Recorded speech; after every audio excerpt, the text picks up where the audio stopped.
Saudi আরবে পবিত্র শাওয়াল মাসের চাঁদ দেখা যায়নি। ফলে দেশটিতে 1447 হিজরি সনের রমজান মাস 30 দিনে শেষ হচ্ছে।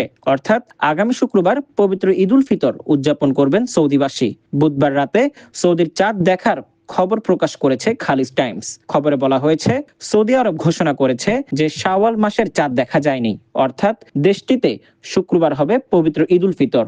এদিকে সংযুক্ত আরব আমিরাতের দুবাই ভিত্তিক একটি জনপ্রিয় ইংরেজি দৈনিক পত্রিকা গালফ নিউজের প্রতিবেদনে বলা হয়েছে, সৌদি আরবের চাঁদ দেখা কমিটি সন্ধ্যায় বৈঠক করে এবং দেশের কোনো প্রান্তে নতুন চাঁদ দেখা যায়নি বলে নিশ্চিত করেছে।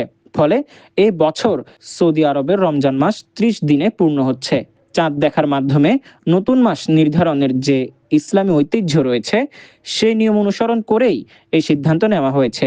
আরবি বর্ষপঞ্জিকা অনুযায়ী রমজান মাস হলো নবম মাস আর শাওয়াল হলো দশম মাস।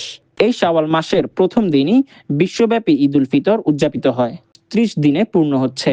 চাঁদ দেখার মাধ্যমে নতুন মাস নির্ধারণের যে ইসলামী ঐতিহ্য রয়েছে, সেই নিয়ম অনুসরণ করেই এই সিদ্ধান্ত নেওয়া হয়েছে। আরবি বর্ষপঞ্জিকা অনুযায়ী রমজান মাস হলো নবম মাস আর শাওয়াল হলো দশম মাস। এই শাওয়াল মাসের প্রথম দিনই বিশ্বব্যাপী ঈদ উল ফিতর